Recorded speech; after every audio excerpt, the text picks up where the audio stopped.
Hi అండి. ఎలా ఉన్నారు? బాగున్నారా? నేనైతే బాగున్నానండి.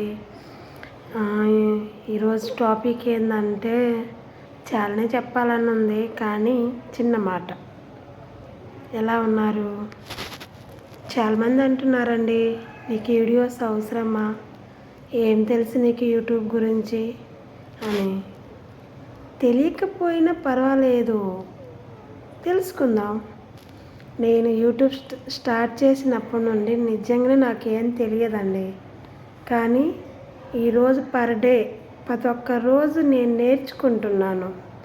అలా నేర్చుకోవడం ద్వారా నిజంగానే అనిపిస్తుంది నాకు, నాలెడ్జీ అనేది కూర్చుంటే నించుంటే అయితే రాదండి. ఏదో ఒక వర్క్ చేస్తుంటేనే వస్తుంది. జాబ్ కూడా అంతే. చదువుకొని ఇంట్లో పని చేసుకుంటే మనకి నాలెడ్జ్ అనేది రాదండి. ఇంకో జాబ్ చేయాలి, ఇంకా కొంచెం పై స్థాయికి వెళ్ళాలనే ఆలోచన కూడా రాదు. ఏదో ఒక చిన్న జాబ్ అయినా చేస్తూ ఉంటే దాంతో మనం చదువు తగ్గట్టు జాబ్ ఖచ్చితంగా మనం రీచ్ అవ్వగలం. అలానే ఏదైనా నాకు రాదు అని కూర్చుంటే ఏది రాదు. ఇప్పుడు నేను యూట్యూబ్ ఛానల్ ఓపెన్ చేసి 20 డేస్ అవుతుందండి. 20 డేస్లో ఎలా చేయాలి, ఎలా అప్లోడ్ చేయాలి, ఇవన్నీ నేను ప్రతిరోజు అన్ని వీడియోలు అయితే చూస్తున్నానండి. అన్ని వీడియోలు చూసి నేర్చుకుంటున్నాను. నిజంగా నేనైతే అస్సలు నాకు రాదేమోనే అనుకున్నానండి. కానీ ఈరోజు అన్నిట్లో బెటర్గా చేయాలనిపిస్తుంది.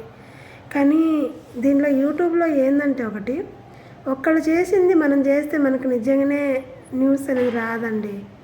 కానీ మనం ఓన్గా చేయాలి. మాటలైనా ఏదైనా మనం ఓన్గా చెప్తేనే బాగుంటుంది. అలానే ఏదైనా భజనలు వీడియోలు పెట్టాలన్నా పెట్టకూడదంటండి. కాబట్టి ఓన్గా మీరు రెడీ చేసిన వీడియోనే, ఏదో కొత్తవి పెట్టాల్సిన అవసరం కూడా లేదండి. డైలీ మీరు ఏం చేస్తారు, మీకు దేని గురించి ఎక్కువగా తెలుసో దాని గురించే చేయండి. మీకు పాటలు బాగా వచ్చా, పాటలు పాడండి. డ్యాన్స్ వచ్చా, డ్యాన్స్ చేయండి. కుకింగ్ బాగా వచ్చా, కుకింగ్ చేయండి. అలా అంటే మీరు ఏదన్నా మెడిసిన్ సైడ్ ఉన్నారా, మెడిసిన్ గురించి చెప్పండి. మనకు సర్టిఫికేట్లు ఉన్నాయి కదా, అంటే మనం ఏది ఫేక్ చెప్పట్లేదు కదా. అలానే మీరు సేల్స్ గల షాప్లో ఉండే ఐటెం గురించి చెప్పండి. ప్రతి ఒక్కటండి, ఏదైనా చెప్పొచ్చు. ఖచ్చితంగా అయితే యూట్యూబ్ అనేది చాలా మంచి ప్లాట్ఫామ్ అనే చెప్తున్నానండి. చిన్నగా స్టార్ట్ చేయండి, ఉరుకొద్దు, వస్తారు ఒకరోజు. ఇప్పుడు మనం ఎవరో ఎవరికి తెలియదండి మనం ఎవరు అనేది. చిన్నగా ఒక వీడియో పెట్టామనుకో, అదే చూసే వాళ్ళకి అలవాటు అయిపోయింది. ఫస్ట్ డే రోజు స్కూల్కి వెళ్తాం, ఎవరు తెలియదు, కానీ చాలా లోన్లీగా ఫీల్ అవుతాం. కానీ సెకండ్ డే రోజు ఎవరో ఒకరు పరిచయం అవుతారు. థర్డ్ డే రోజు ఇంకెవరో పరిచయం అవుతారు. లాస్ట్కి స్కూల్ అయిపోయే సంవత్సరానికి కన్నీళ్ళు వస్తాయి. ఎందుకంటే వీళ్ళంతమందిని వదిలేసి నేను వెళ్ళాలా అని. అంటే అంతమందిని మనం సంపాదించుకొని ఉంటాం కదా. సేమ్ అదే లాజిక్ అండి ఇక్కడ కూడా. యూట్యూబ్లో మనం యూట్యూబ్ స్టార్ట్ చేసిన రోజు ఎవరు ఉండరు మన తోడు. రోజు రోజుకి మనకి అభిమానులను పెరుగుతారు, చూసేవాళ్ళు పెరుగుతారు, ఫాలోవర్స్ అనేవాళ్ళు పెరుగుతారు.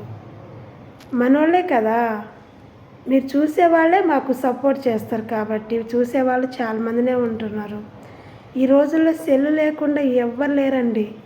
ఫుడ్ లేకైనా ఉన్నారేమో, కానీ సెల్లు ప్రతి ఒక్కళ్ళ ఇంట్లో ఉన్నాయి, ప్రతి ఒక్కళ్ళ చేతిలో ఉన్నాయి. కాబట్టి యూట్యూబ్ అయితే ఛానల్ ఓపెన్ చేయండి, నో ప్రాబ్లం.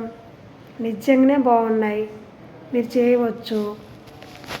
ఏ పనైనా ఇంట్లో ఉండే లేడీస్కి అయితే యూట్యూబ్ చాలా బాగా పనిచేసిద్దండి. ఇంకా కుకింగ్ వచ్చిన వాళ్ళు, టైలరింగ్ వచ్చిన వాళ్ళు, ఏ పనైనా చేసిన వాళ్ళు చేయవచ్చండి. Thank you. చాలామంది అంటున్నారు నాకు నటన రాదే అని. ఎవరు నటిస్తున్నారండి? జస్ట్ వాటికి మనం నేర్చుకుంటాం, రోజుకొకటి నేర్చుకుంటాం. ఏది మనం రాదు అనేది కాదు, నాకు తెలిసి ఖచ్చితంగా నేర్చుకుంటాం. స్టార్ట్ చేయండి. గెలుపో ఓటమో మనకి రాందంటూ ఏది లేదని మీరు ఫిక్స్ అవ్వండి. నేను దేంట్లో తక్కువ కాను అని. అంతేకాని అన్నిట్లో నాకు రాదు, అమ్మో నాకు చేత కాదు, నాకు టైం లేదు, అన్నీ ఉట్టి మాటలండి. అన్నిటికీ టైం ఉంటుంది. ఎవరికి ఉన్నదండి టైము? ఉన్న టైంలోనే చేసుకుందాం, హ్యాపీగా రీచ్ అవుదాం. Thank you.